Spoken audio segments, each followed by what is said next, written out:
I'll go ahead and get started. Once again, thanks everybody for attending our webinar. We're going to talk about executive compensation, strategies to motivate and incent. And if you have any questions throughout the webinar, there is a chat button at the top. You can click on the chat. I'll keep an eye on that and try to answer your question. If you do want to verbalize your question, if you could raise your hand, we could go and unmute you, and I'm fine talking through it. I'll try to pause at times to see if we have any questions. But once again, I appreciate your participation. We're going to talk about compensation. And really, when I talk about executive compensation, I focus on total compensation. For most of your staff level employees, total compensation consists primarily of your salary, maybe a bonus. Most banks do pay bonuses. And then you got your qualified benefits that everybody gets. They're under a risk and you have to give everybody the same. But when you're talking executive compensation, it's more than just cash and bonus.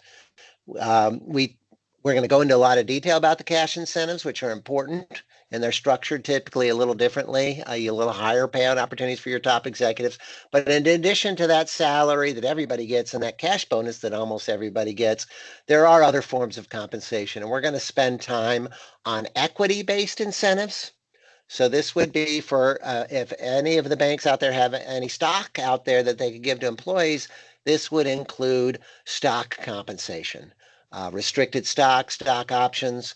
If you're a private, thinly traded, or mutual, you don't have stock, well, then you use things that are really cash-based deferred comp, but not deferred to retirement. This is something that pays out typically in 3 to 5 years. Oftentimes, this is in the form of phantom stock or some type of performance-based stock. This is on top of your cash incentive.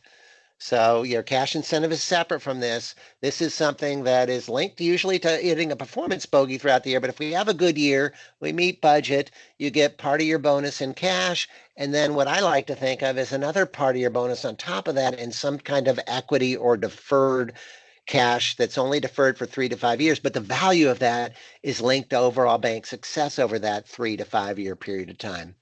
You know, for stock, it's easy. We want to increase stock price. That makes our shareholders happy. If you don't have stock, you could look at things such as book value. What's the appreciation of our book value? Or maybe how has our ROA increased, or how do we hit on ROA or ROE over the next 3 years? That might dictate. This is why we call it equity, because it's building value for shareholders, but it's typically just paid over a 3 to 5 year period of time. Usually you earn it in year 1, and then you actually get it in year 3 and 5. So it builds value linked to long-term performance, but it also acts as a retention device, because if they leave anytime in the first year, 2, or 3, they leave all that equity or deferred cash on the table. And then the last section are the executive benefits. These are outside of the traditional 401k plans or qualified profit sharing plans.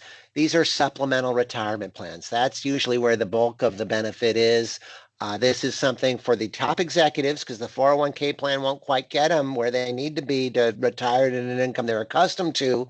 So what the bank will do is put in a supplemental retirement or deferred comp to retirement plan to help supplement that 401k plan. It might give them an extra $50,000, $100,000, $200,000, $300,000 a year for 10 to 15 years. That's your traditional SERP. We'll talk about those. And then some of the other perks or benefits. We'll talk a little bit about employment agreements. We have some data on company cars and club allowance. But basically, when you look at total compensation, you have to factor all these into the equation. And we have this chart here that basically talks about everything I talked about in nice, pretty, circles and arrows and so forth. But basically, these are all the different types of plans out there. But when I look at total compensation, and we do this analysis every 2 years or so, we look at the public banks, because the public banks they use all these vehicles.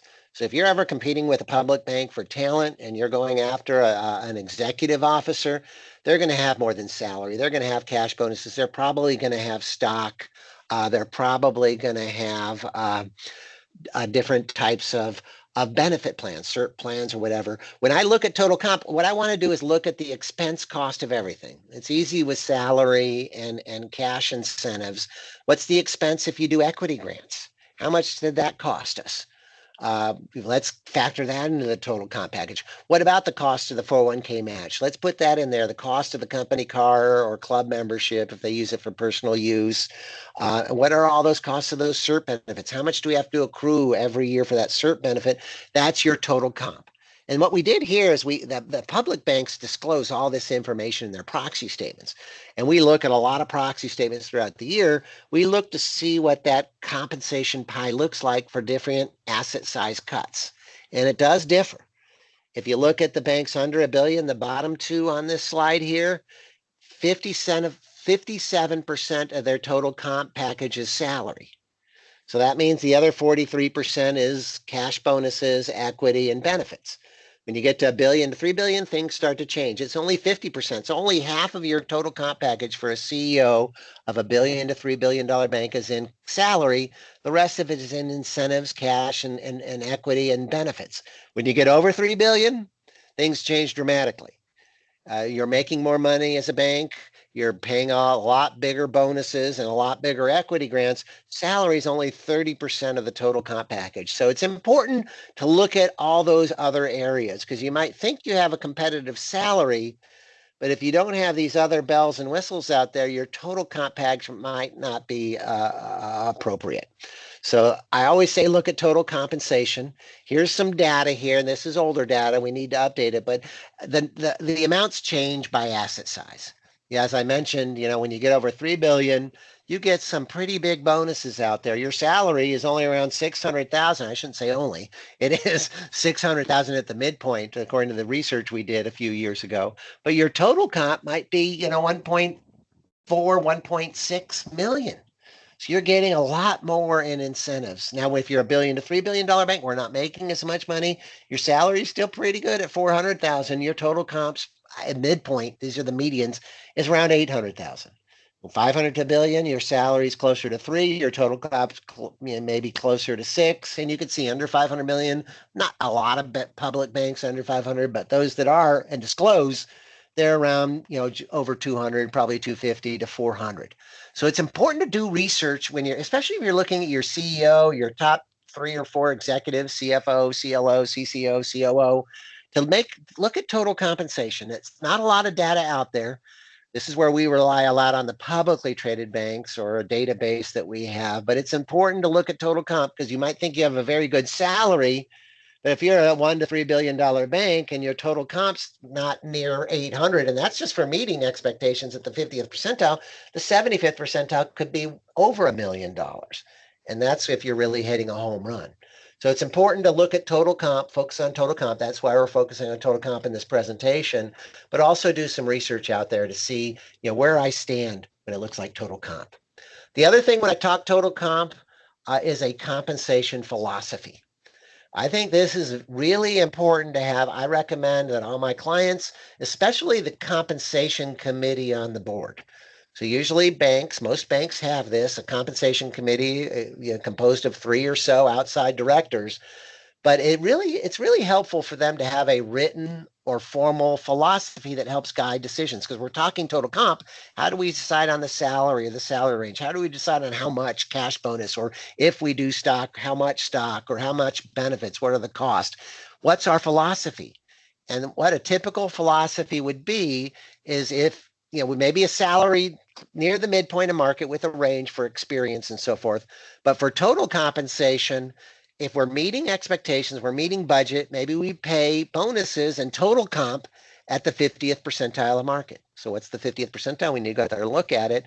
But if we hit a home run, we beat budget by 20%, we're outperforming all our peers, well, then in theory, our incentive plans made primarily of cash and hopefully equity will push total compensation to that upper quartile of market or the 75th percentile. So simple, sweet, and I like to keep it simple. Comp philosophy is for total, if we're meeting expectations, hitting budget, we're at the 50th percentile. If we're hitting a home run, maxing out bonuses, we're going to be at the 75th percentile or higher. It's a nice philosophy to have. It helps guide decisions. Obviously, you need some market research to be able to come up with those numbers of the 50th and 75th percentile, but that can help you set your cash bonuses, your stock grants at levels that are reasonable. because as we'll talk about a little bit, the regulators do look at compensation and your compensation plans. And if they think it's excessive, they might dig deeper and you could get dinged on your CAMELS ratings, your regulatory ratings. There were these sound incentive compensation guidelines that came out in 2010 by all the regulatory bodies right after the credit crisis. And the regulators hold the directors responsible for making sure total compensation is appropriate and incentive plans are designed without too much risk. And the directors are supposed to be responsible. Having a philosophy helps make sure that we're not doing anything that's too excessive. So that's our philosophy in total compensation. I'm going to talk a little bit about base salary before I get into the incentives and the equity, because oftentimes equity or cash bonuses are a percentage of base salary. So it's important to have a market competitive base salary. And it's important to do increases. We do a lot of surveys. A lot of the charts you see are from our trend survey that we just completed. So thanks for those of you that completed in it. We also do a salary survey, a cash comp survey every year, a director comp survey. So we have a lot of data. But one thing we do every year is salary increase survey. We usually do it in September, release it in October. And it's changed a little bit over this.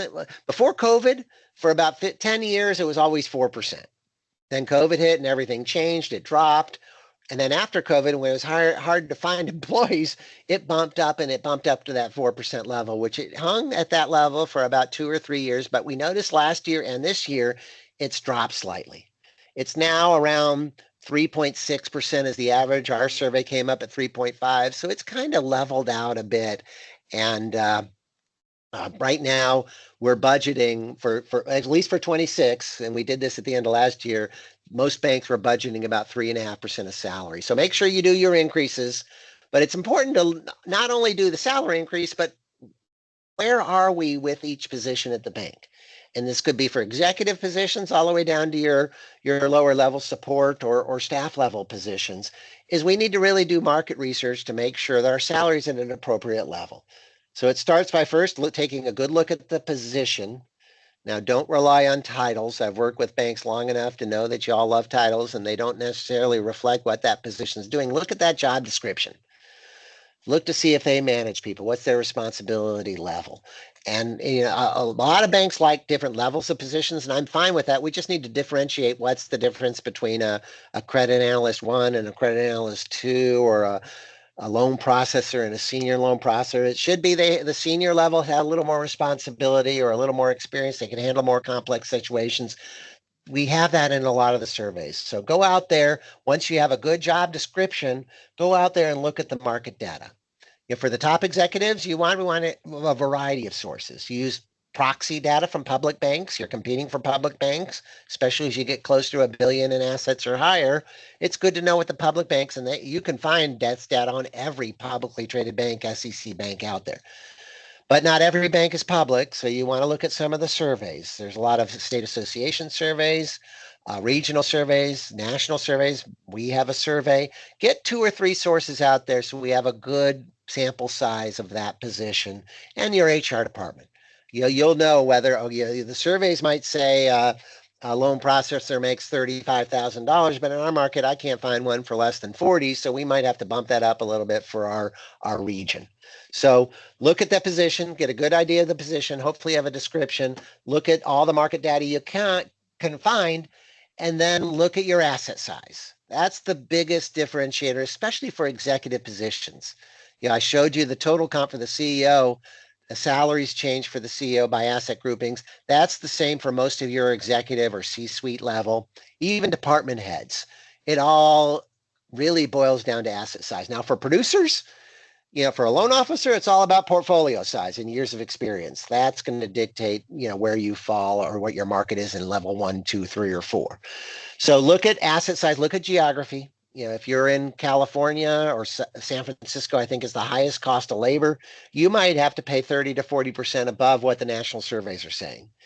If you're in, rural Kansas, you might be 10% below market. So look at your geography. As I said, look at producers. The production size, responsibility level, managers should always be 1 grade higher than the people they supervise. But at the end of the day, you could come up with a market value for a position. So that at the end of the day is what we're trying to do. What's the banking industry paying for this position? And then you can adjust it accordingly. If slotted into salary grades, we feel comfortable about the salary. And then if we have a good competitive salary close to the midpoint of market, usually we say within 15% is market competitive. If you're outside of that, watch out. But if you're there, then your incentive plans will have a better chance of working and pushing comp to those upper levels as long as your incentive payouts are at reasonable levels. This last chart on salaries is we recommend a performance-based salary increase. And this is for all positions, not just for your tellers or operations staff, but also for your executives. It usually starts with a 3.5% increase. Executives might be a little higher. Sometimes, if you've done a study with us, executive comp average increase was about 5%. But let's just say 3.5% is the median increase. Well, if you're meeting expectations and you're middle of the range within 10% we have here, you're going to get the normal 3.5% increase. But if you're a high performer, we want to reward you for that, maybe move you up on that salary range. Maybe you, instead of a 3.5% increase, especially if you're below market, you might get 4.5, 5, 6, 7, 8% increase. So you can see it's a combination of where you are in market and your performance that dictates how much of an increase you get. This is being more strategic with your salary increases. We're not at the time in the past where we give everybody 4% increases and they get increases forever. We need to manage those salaries. We can't afford to pay a branch manager $180,000. I'm exaggerating, but that position's capped. If you start paying more for that position, you're putting yourself at a disadvantage of trying to run business like other banks are doing by paying a high price for some of your positions. Sometimes that happens because somebody's been there forever. That's why we have the maximums in our ranges. If that happens, well, yeah, you might want to give them, we call it redlined, where if you're above the maximum in a range, we can't afford to give you any more salary increases. We're going to give you a lump sum payout. So that's how you're a little strategic, and eventually they'll fall within the range again. But having a matrix like this is really helpful as long as you've got good data to have a good market range and you know what the median is and you know what the upper level is. And most importantly, and this is where most banks fail, to be honest, is having a good performance evaluation. Because you can't have every manager giving everybody a 5. Yeah, we have to have 70, 80% of the employees that are meeting expectations. That's what it normally is. That's who gets the 3.5%. So you have to make sure you have a good performance evaluation system for this matrix to work. So that's enough on salaries. Let's talk a little bit about cash bonuses. And now we're starting to get more into executive incentives. Yeah, as I said before, most banks are paying incentives. 90% or more are paying incentives. From our last trend survey, we'll see how this happens in the one we just finished. Those results should be released soon. But basically, most banks, 90% of banks, let's just say, are paying incentives. Most of the time, the incentives are, those that are performance-based, are based on the bank's budget. So if you're doing a performance-based plan, if we hit our budgeted net income, which is the most common criteria, we're going to pay a bonus. Some of you will use peer group performance. I don't see it as frequently as 27% use both. Oftentimes, the peer group performance is used more to justify our budget to make sure it's appropriate. But some banks will use peer group performance for their incentives. It's more on the equity side with public banks. But you could use, how do we perform against our peers this year? Was our ROA at the 50th percentile? Well, then we should get a median or market competitive bonus. If our performance is at the 65th or 75th percentile, maybe we get a home run. So that's another metric to use when you look at bonuses. But most banks will pay bonuses.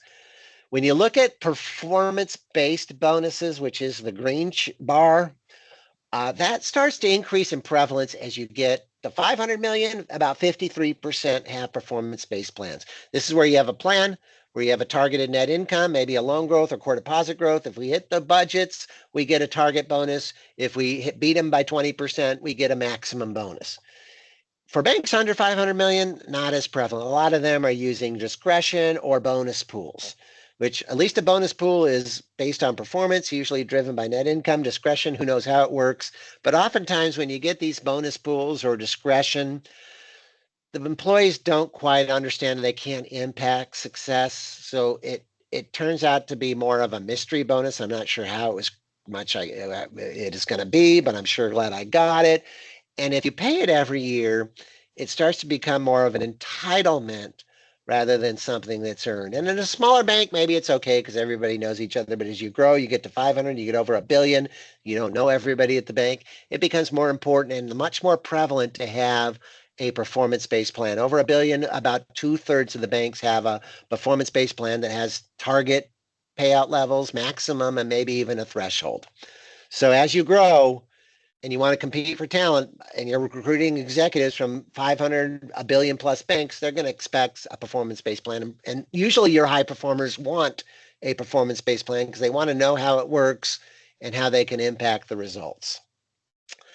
The design process, this is a chart that talks about what we go through. Basically, I've worked with a lot of banks putting these plans together, and you start at the beginning. Like old Vince Lombardi said, this is the football. Why are we doing this plan?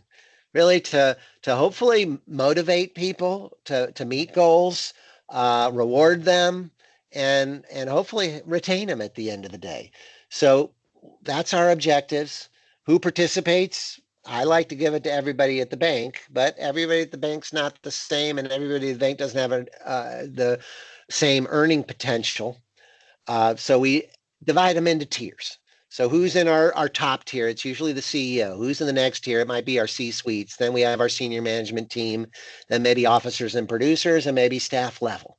So let's identify who they are, use market research to come up with appropriate award levels to design the plan, then start identifying the goals. What goals is it going to be? Net income? Are we going to throw core deposits or loan in there? Do we put any department goals in there? Well, we have to weight them. What's most important for a CEO? It's probably going to be primarily net income. Usually for the CEO, CFO, COO, it's going to be driven usually at least 2/3 to 75% on net income because we have to make money to pay it out. The other 25, 35% is based on strategic goals. As you get lower, department heads or producers, lending, chief lending officer, retail, those are a little heavier towards their loan or deposits or fee income. They might only be 25% overall bank, maybe 75% based on their department or individual portfolio performance. Staff level, it's usually more of a 50-50. We're talking usually 2, 4, 8% of salary, maybe 10% of salary. Usually half of that is based on a bank performance goal for those performance-based plans, and half of it might be based on your department or individual or performance evaluation. So we got to set all those goals. I want them to be as quantifiable as possible. Maybe you throw a little discretion there. We'll talk about it in a little bit. Then come out with some kind of worksheet or scorecard where we can communicate these goals, roll them out. Because we want to try and communicate this in the first quarter of the year so they know what to expect. And we can track it throughout the year. I usually like to provide quarterly or at least biannual updates of where we are. Your incentive might be based on, net income and maybe core deposit growth and maybe your department performance. Well, we need to know where our net income is every quarter. We need to know how our department's performing every quarter. And we need to get an update on our individual performance. Usually lenders and retail get that on a monthly basis. But even for maybe if you go lower and it's linked to a performance evaluation, you need to be giving them updates throughout the year of how they're doing. It shouldn't be a mystery or surprise at the end of the year if part of your bonus is based on a performance review and you find out at the end of the year as a surprise you didn't pass. That's not a good thing. You probably need to communicate that a little earlier. So communication when you implement this plan is important. Here's some free data. So, we give you a little something for signing up for this. This is a chart that from our internal database. Now we grouped them into 2 asset size groups, which are pretty big, basically 250 to $1 billion and then $1 billion to $10 billion. So you can guess that probably in the 250 to $1 billion, the lower levels are more of the 250, the higher levels are more than $1 billion, and obviously the higher levels and the bigger assets are probably over $5 billion. But you could see here, there's different tiers. If you're a CEO and you're at $1 billion bank, you might be making a target of 25 to 30% of salary. Your maximum might be 50 to 60. If you're a billion, let's just say $3, $4, $5 billion bank, you could have a target of 40 to 50% and a maximum of 80 to 100%. Do your market research to get a little more detail on this by asset size, but usually it starts at the top and then works its way down. The EVPs or the C-suites are usually about 5 to 10% lower, then another 5% or so for the SVPs, another 5 to 10% for the producers, VPs, and staff level employees. So this is some data to show you. You can see the goals start to differ depending on your responsibility level, and whether it's an overall company or if you have an individual component in there. For the CEO, the individual is usually based on the strategic plan goals. But you can see it's a good chart that shows you around about what your ranges are as you grow in assets. Some of the goals that are used, we do this in our trend survey. Net income is the most common goal for the CEO and the senior management team. Discretion's in there, and this is something that I've seen move into plans, especially since COVID. You never know what's going to pop up in the air, so it's nice to have a little discretion. I'm not saying it's 50 to 75% discretion, but maybe for a CEO, it's only 10 to 15% of their incentive. So if you could earn, 100, let's just say 50% of your salary, it might only be 5% or 10% of that salary is based on discretion. And the board can base this on all the other goals. 85% is based on net income, loan growth, core deposit growth, but 15% is based on the achievement of strategic goals. That's where we're seeing discretion put into these plans. And I like them in the plans for all the C-suites, sometimes even producers. Loan growth, core deposit growth are in there. If you use a ratio, ROA is the most common ratio. Now, if you're a publicly traded bank, it's probably going to be ROE. And then some banks are focused, if it's a key strategic goal, I include efficiency ratio in there. But efficiency ratio is so strongly rated to net income, I usually just use the net income level. But sometimes efficiency ratio makes sense for a CFO. Or if it's a strategic direction for the year, we could focus on trying to get that efficiency ratio lower. So those are the common goals. In addition to those key goals, net income, core deposits, discretion, loan growth, I like to include what we call qualifiers or triggers. These are certain criteria that must be met or no incentive is paid. These are the must-haves. And really, in my mind, it starts with satisfactory regulatory rating. If our regulatory rating, and this is more for executives, if our regulatory rating or we're under regulatory scrutiny, and we all know it boils down to CAMEL's ratings, but we don't use CAMEL ratings in the plan because they're supposed to be confidential. But if the board determines where they're not satisfied with the regulatory position of the bank, they could hold on paying bonuses to the executive. So that's really my number one. A lot of banks say we need to make a minimum net income level. Sometimes that's 80 or 70% of budget. Typically, it's the level where we can pay dividends to our shareholders. If we can't pay dividends, we probably shouldn't be paying bonuses to our executives. So that minimum net income level is a trigger. A satisfactory performance evaluation to make sure, and this is for everybody, if you don't have a satisfactory performance evaluation, you probably shouldn't be getting any bonus at all. You probably should be put on some kind of probation. So we have to have a satisfactory performance evaluation. And then for lenders, your chief loan officer, credit officer, we might have a certain asset quality, non-performing assets, non-current loans to loans. This is usually this is closely related to the regulatory ratings, but in some instances, especially if asset quality is an issue, we could put a minimum asset quality number out there. And if we go below that, the board may, I always put may in there because sometimes there's some extenuating circumstances. You may get disqualified from receiving a bonus. So having these triggers are important. And then a worksheet.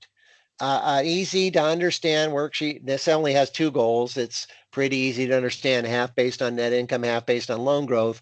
But that's not going to work for a lot of banks, especially over the last 3 years or so. Core deposits are in there. So maybe we split loan growth into core deposit growth. Maybe efficiency ratios in there if you want a lower efficiency ratio. Maybe there's a discretionary piece. But the key to this scorecard is let's not make it too complicated. I have the KISS principle, keep it simple. I also have what I call a 10-minute rule. If you can't figure out where you're on your incentive plan in 10 minutes, it's not an effective incentive plan. So keep it simple. If you're using 6, 7, 8, 10 criteria, it's pretty hard to calculate. If you're using 3 or 4, it's a lot easier to calculate. So that I recommend only using 3, 4, maybe twist my arm 5 criteria in this scorecard. And then we have the qualifiers, the fine print at the bottom. My mom always told me read that fine print. Those are the qualifiers where we need satisfactory reviews and performance evaluation to get any bonus. So this is a great way to communicate the plan, put in those threshold target maximum performance levels so they know exactly how it works. And then at the end of the year, it's not a mystery. We know how this bonus was calculated. And hopefully it gets everybody pointed in the right direction. What can we do to impact net income?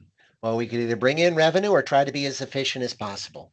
What about loan and core deposit growth? If it's in my plan, I might be thinking of ways to cross sell and make sure we get both the loans and the deposits we need. Fee income could be in there for those that have fee income. We can't just drop fees to grow loans. We need that fee income too. This is where you need to be strategic and make sure, I always say, make sure the goals in this plan are, and the compensation plan and the incentive plan are linked to your strategic plan. Because I always say, be careful what you ask for, you might just get it. Make sure these goals are linked to the strategic plan.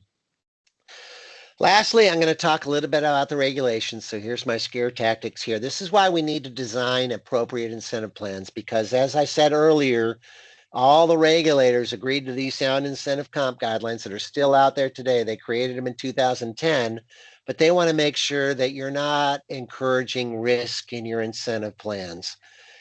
There's other rules out there, Dodd-Frank, for those over $1 billion. If you're SEC traded, there's rules out there. You have to follow the shareholder interest groups, some mortgage lenders. There's a lot of rules there. I'm not going to go into that, but hopefully you know about those mortgage. Basically, everything's based on volume. So you got to be careful with mortgage. But this risk assessment, and I have this sample table here, is something that every bank should do, because the regulators might ask you, what have you done to ensure that your incentive plans are not encouraging too much risk? So these are 7 bullets. You can always go a lot more detail on there, but we tend to try to keep things simple. But number 1 is make sure your payouts are not excessive. So if you set a goal out there that's based on net income and loan growth, and they can get 300, 400% of their salary, that might be excessive and that might encourage risky behavior. So we want to make sure most executives are on capped plans. So you can get a maximum of 50, 60, 100% of salary. So those help mitigate risk because they're not incented to go out there like maybe some bankers were in my neck of the woods. I'm in Atlanta and I was in the Southeast for the credit crisis. There were CEOs that had the old ROA pool where they get a percentage of ROA over 1.0 ROA, and they were making hundreds and hundreds of thousands of dollars. And we saw what happened to a lot of those banks in 2008, 9, and 10. Those incentives and the regulators saw this, they might have driven some of that risky loans and so forth that was going on. So they want a capped plan for lenders. They also want to review the performance measures. Let's not have everything just based on profitability or ROA, ROE. We want some strategic goals in the plan that are linked to the long-term success of the bank. So we want quality, asset quality measures in there, qualifiers. We want satisfactory regulatory. We want to focus on core deposits or other goals that are linked to long-term success that aren't directly linked to profitability. It could be heavily weighted to profits. Don't get me wrong. I see a lot of plans that are 50, 60, 75% on net income, but they have 25% or so on strategic goals or discretion. This is where I really love discretion, because you could say the discretion is based on those strategic goals. We just need, if we use discretion, somewhat define what those strategic goals are. But make sure we look at the performance measures. It's not all based on profitability. Make sure the targets aren't set too high or too low. We got to be fair to the shareholders. You know, if we put our target ROA at 0.5 and everybody in our peers are getting 1.0, that's too easy. But on the flip hand, if we're a high-performing bank and we got a 1.5 ROA, we don't necessarily want to set a 1.75 or 2.0 next work because that might encourage risk. So make sure that goals aren't set too high or low. Have part of their comp linked to multi-year performance. Now, I'm not saying that you base a bonus on 3 years performance because that's hard to track. If you're a big publicly traded bank over 5 billion, maybe, but this is where this deferred comp / stock comes into play, because if you pay out an incentive in stock or phantom stock that links to book value, they're incented to make sure stock price or book value increases over the next 3 years. So having a portion of their compensation Maybe it's the interest on their long-term incentive linked to bank performance over the next 3 to 5 years. That's a way to make sure that the executives are not only thinking about performing this year, but doing things that are linked to long-term success and building shareholder value. Number 5 is governance. This is where I really recommend you have a comp committee. Uh, the regulators want somebody governing and make sure we're doing things right. Communication, documentation of the plans. The regulators might want to look at your plans, so have them ready to look at if they ever look at them. Number 6 is something relatively new. It's been around for a while, but really gained importance when in the public banks, because now it's required. It's a clawback policy. Now, clawback policy is, I think it's a great policy to have. I think every bank should have it. And basically, what it does is it gives the right for the board to claw back or give back an incentive. It could be paid in cash or equity if it was found there was an error in that incentive calculation.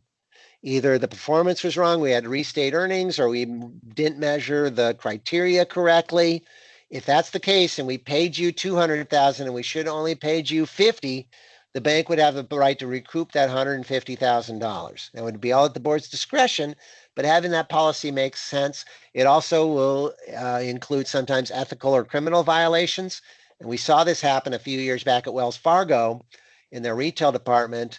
One of their executives had to give up millions of dollars of stock because they clawed it back because they were doing some pretty bad things at Wells Fargo, trying to mess with the accounts and everything. So clawback policies are good.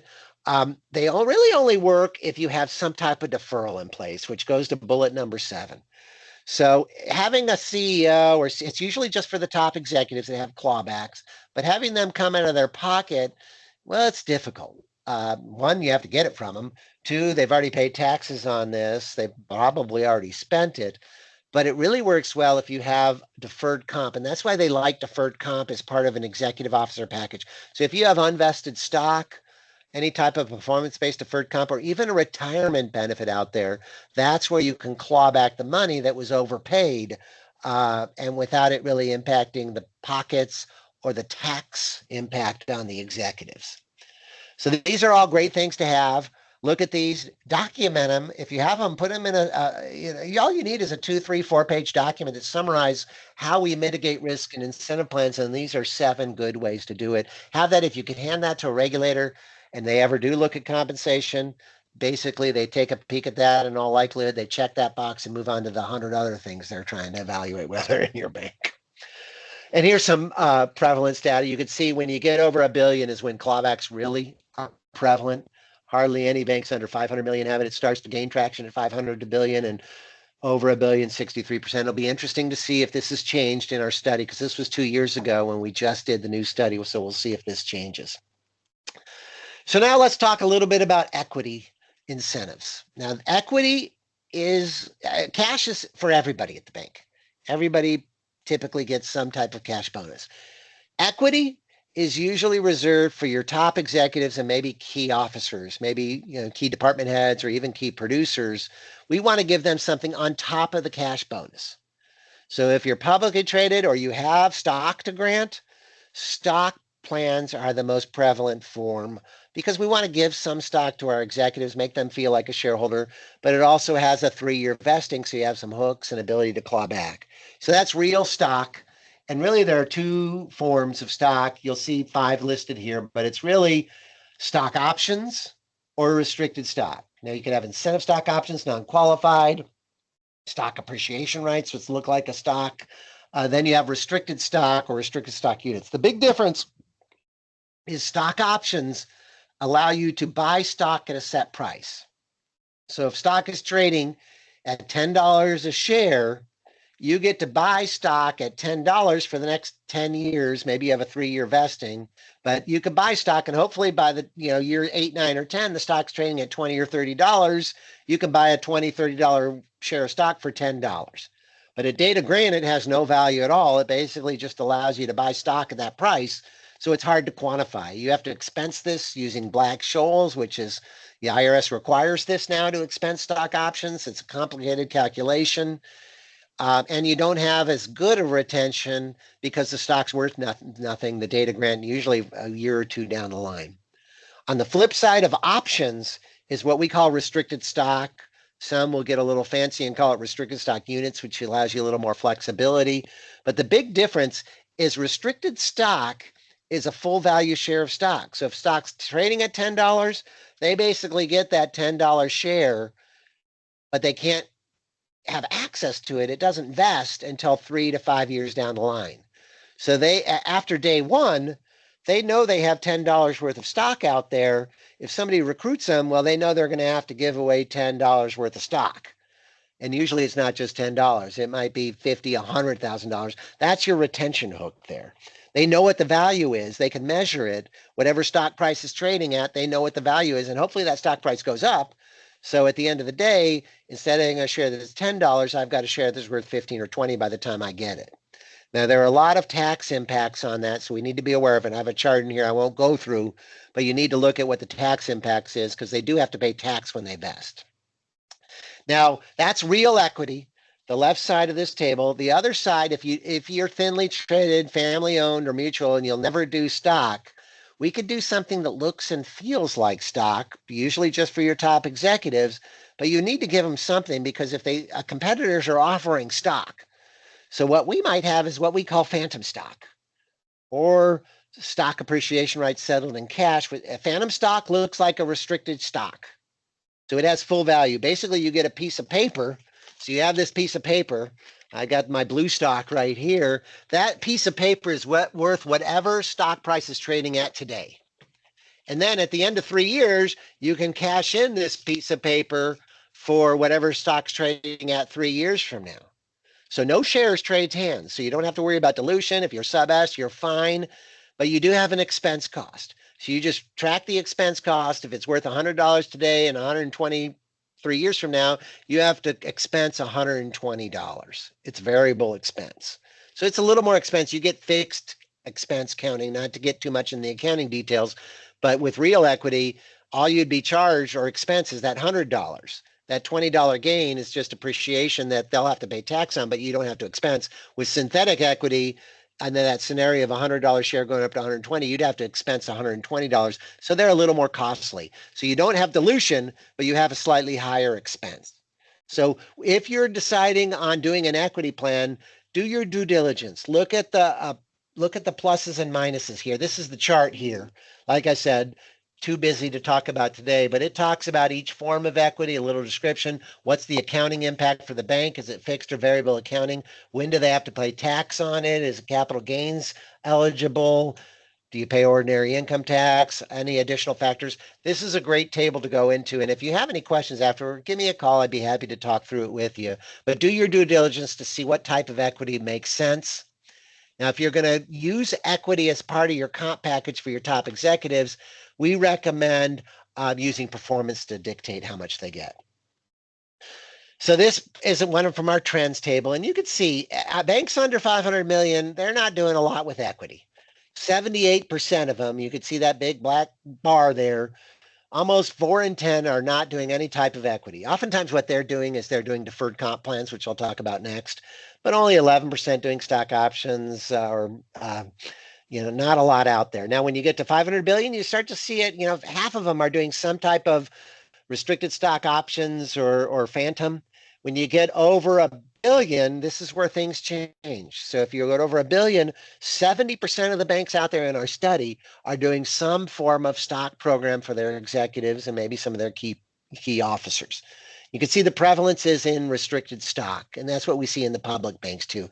Public banks are going to be a lot higher, obviously, with the full value shares. This includes both publics and privates. Why do we do this? Well, similar to the cash incentive plan, we want to reward them for performance, but this also bases part of their comp on multi-year performance. If you remember, that was one of the criteria in the risk assessment. So just by having some type of stock or phantom stock, you've got that longer term look. You create a little, make them feel like an owner. If they're stock, they are going to be an owner. Maybe they get dividends and voting rights. And we link a portion of senior management's comp to long-term success or building shareholder value. We've already talked about this chart. This chart on 29 is some interesting data. We do a lot of research on the public banks to see what type of equity they're using. And this is steadily every year increases to more and more banks using restricted stock over stock options. Now it's about a 4-to-1 ratio of banks that use restricted stock over options. And the reason they use restricted stock is I told you that retention aspect, a stronger retention because you know what the value of it is. The other item is you use fewer shares. So usually when you start an equity plan, I'm going to authorize 100,000 shares that we use for equity. If you do it all in stock options, you're going to run through those shares quick. Because if you're going to give somebody $100,000 worth of equity, and that's usually how I recommend structuring it, let's give them a defined amount and then figure out how many shares that would buy. Well, if you used stock options, they're about 1/4 the expense cost of restricted stock. You're going to use 4 times as many shares with stock options as restricted stock if you give $100,000 worth of equity. Yeah, it makes a lot of sense if you're to preserve shares in the plan that you use restricted stock. So that's why restricted stock is more prevalent. Like I said, vesting, almost every stock plan I see for executives has a 3 to 5 year vesting. And you could do 2 different types of vesting. I prefer with 3 year cliff vesting. And that's the strongest retention because with a cliff vesting, you have to be here 3 years from now to get any shares at all. But once you're here for 3 years, well, we'll start giving you the shares. Maybe we give you 1/3 after year 3, 1/3 after year 4, 1/3 after year 5, or all the shares after year 3. Ratable vesting is we give you 1/3 the first year, 1/3 the second, 1/3 the third, or 1/5, 1/5, 1/5. The issue with ratable, the expense cost is the same. But the issue with ratable is they could walk away from the bank after a year or two and walk away with, 1/3 to 2/3 of the shares. As you could see, if they left all the shares on the table, that's a better retention device.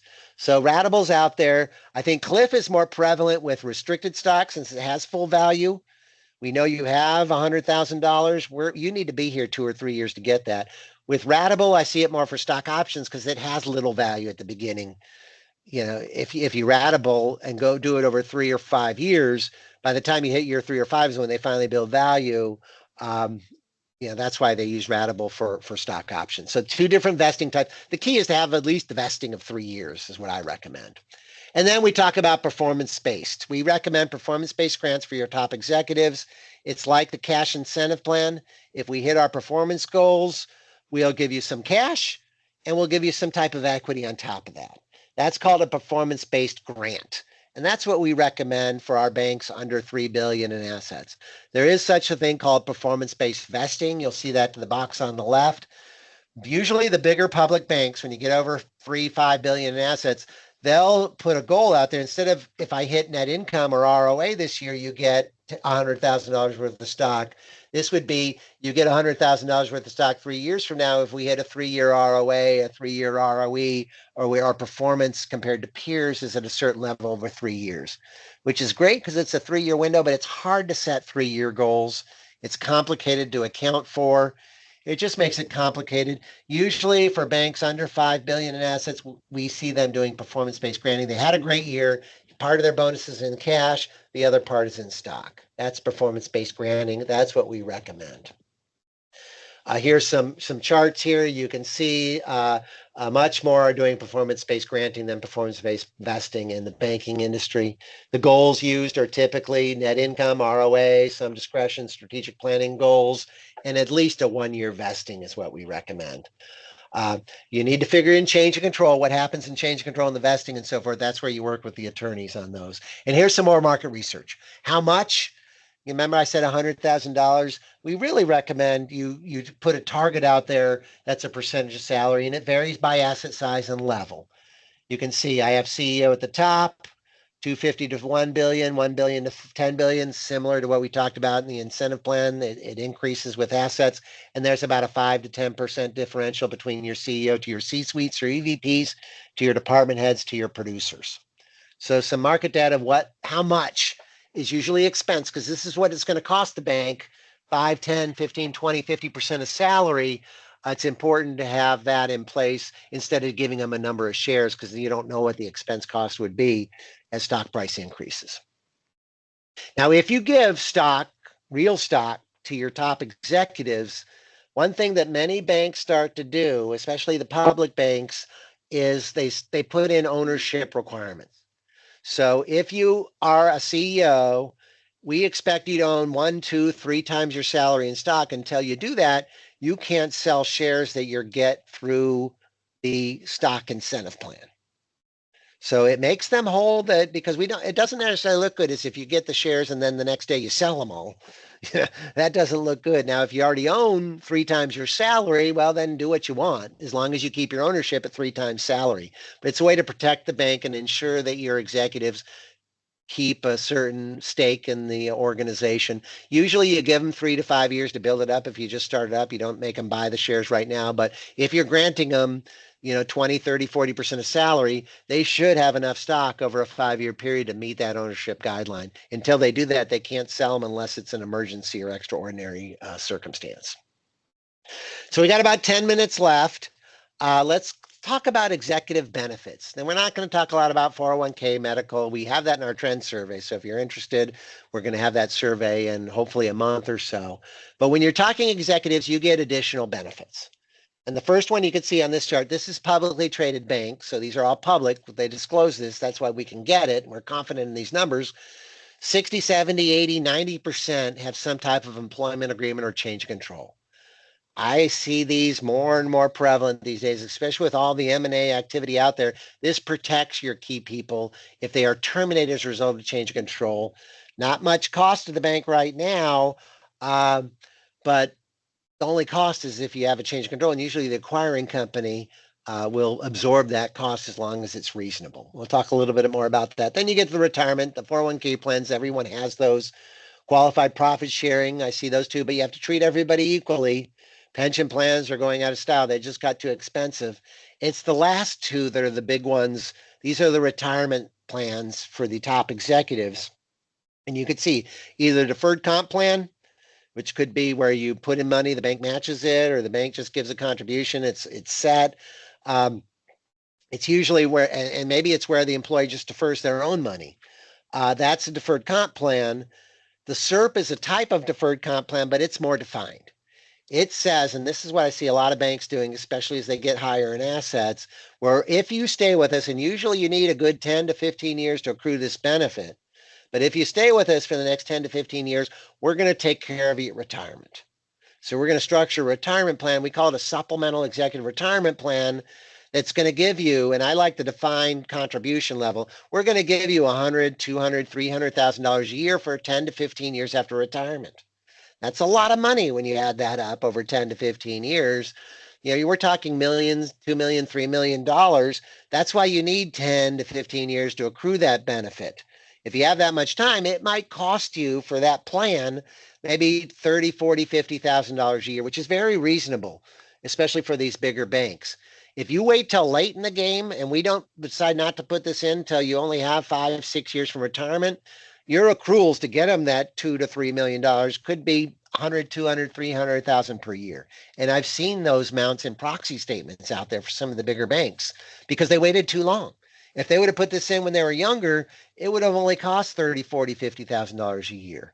But since you waited late, it's going to cost you an arm and a leg if you want to give them this benefit. And sometimes they get cut on the benefit. So it's good to start early. And maybe more than the CEO. Maybe you do the CFO, give them, maybe it's a slightly lower plan until they grow, or maybe they get promoted. But I recommend putting this plan early, especially if you have younger officers, because you have a lot of years to accrue. The cost is going to be really low. So those are the supplemental retirement plans. You can see 70% or so of the banks have some form of deferred comp or supplemental retirement to help those executives get to the level they need to be at retirement. Here's some of the perks out there. You can see company car at the top. Supplemental life is out there. Country club memberships, those are the top ones. You'll see some supplemental disability and long-term care. They're not as prevalent, but I do recommend you all consider that. It's a very unfortunate circumstance when an executive officer, really anybody at the bank, gets disabled or needs long-term care. Now, most banks have a plan, but it's usually capped. So for most of your employees, they'll be fine, and this will take care of them. But for the top executives, if you're capped at a certain dollar amount, you might need supplemental disability or long-term care to get them at the income levels they're accustomed to. So it's a great benefit to have. I really recommend you consider it. You could get some great rates sometimes if you have a group, with the whole bank. But look into that supplemental plan for those top executives. You get health care, physical, tax preparation. These are nice benefits to have, but you can see the big ones are the top 3 or 4. So those are the perks. Here's some dollar values for car and club.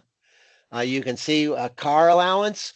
There's some low allowances. I'm not sure what car they're getting for 2,000 to 4,000 a year, but you can see a lot of them are 6, 7, 8, 9, 10,000 a year. That's the personal use of the car. And then if you have a club allowance, they're usually a little higher. You can see those 6, 7, 8, 9, 10, $12,000. So if you're paying $40,000 for a car, you're probably at the high end. If you're paying 2 to 4, you're probably don't have a nice car. So you're at the low end of the market.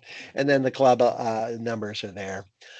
A little more detail on the SERPs, who has them. This is from our survey, and this is all banks, so it includes smaller banks, so the prevalence isn't nearly as high. But you can see a lot of banks will give this not only to the CEO, but other executives too. About half of them in our survey had a SERP because we had a lot lower asset size banks in there. What type of deferred comp? Is it employer contribution only, voluntary with contribution? Voluntary without is only 15%. That's the cheapest plan you can give as a bank. At least allow them to defer their comp. Anything that only costs you above average interest if you put any interest on it. But most banks will do some type of match out there. And then we get to the supplemental retirement plan. These are the SERP plans out there, and we did. This is our trend data, and we didn't break it down by asset size, but you can see it varies from 50 to 100 to 150 to 200 to 300 to greater than 300,000. These are the defined contributions or fixed dollar amounts. So what these say is if you stay with us, and it varies a lot of what your salary is and what you need to retire. Usually this will try to get 30 to 40% of that retirement. Hopefully your Social Security will be there and your 401k will be there to make up for the other 30, 40, 50%. But this defined amount will hopefully get you where you need to do. Oftentimes what a bank will do is what's called a shortfall analysis for top executives. So when you're a CEO and your salary gets to around, and cash comp gets to around 300, 400, 500,000, your 401k is not going to get you there. So what you can do is map it out saying, here's our projection of your 401k benefit. Here's your projection of your Social Security. And here's your projection of what your salary, your cash comp would be at retirement. How far or how much does Social Security and your 401k plan get you there? It's usually for a top executive 30 to 40%. We're going to make up the other 30 to 40% with the SERP plan to get you about 70, 85% of the way you need to be. And that's usually what they'll target at retirement. So the defined contribution is the most common. There are some that will use what they call a defined benefit plan, where they'll say, we're going to give you 20, 30, 40, 50% of your salary. Now, that's great to have. The problem with the defined benefit plan when you're using percentage of comp is you don't know what the cost is going to be. And sometimes the costs can spiral out of control. And you end up contributing a lot more than you ever thought you would if you use this percentage rather than with a fixed dollar amount. You know what you're going to do, and you could always increase that. If they have a salary increase, we could bump it up from 150 to 200. You just have to accrue that extra $50,000 over the length of time between where they are now to retirement. So these are the things to think of when you think of SERP plans. Usually they have longer vesting periods, 10 years or more, maybe to retirement. This one you have to stay here for the long term to get. And usually the benefit is somewhere between 10 to 15 years, fewer or less than 10 years, but most are 10 to 15. There's a few that are lifetime.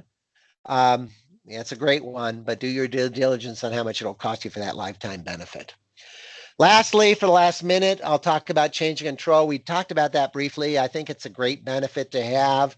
As you can see here, here's this prevalence data. It increases a lot more when you get to 500 to a billion, and especially if you're public.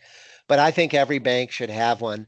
Maybe they're covered in their retirement benefit or stock plans, but this gives protection. And you can see here's what the typical benefits are. For a CEO, it's usually, if they're terminated as a result of a change of control, it's usually 6 months before, a year or two after, they're going to get 2.5, maybe up to 3 times their salary or cash comp if they're terminated as a result of a change of control. For the other officers, it's usually 1 to 2 times for your CFO, COO, the CLO. But it's a nice benefit to have. I like to have it in there because one, it provides a nice severance for them if they're terminated, so you protect them. The other is if a change of control is the right thing for shareholders, but the CEO and the CFO are afraid of losing their job, they might be, secretly pulling for the change of control not to happen. We want to align them with the shareholders so that they get rewarded on the change of control. As long as you keep the costs in this range, you don't want to go over 3 times because you get 280G, the gross up at the bottom. So do your due diligence. Make sure you don't want to do that because it's trouble. But we want to make sure they're taken care of and have a reasonable benefit so they work for the change of control if it's the right thing for the shareholders.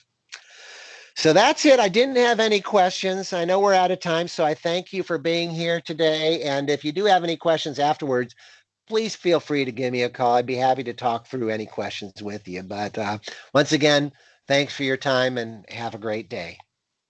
Bye-bye.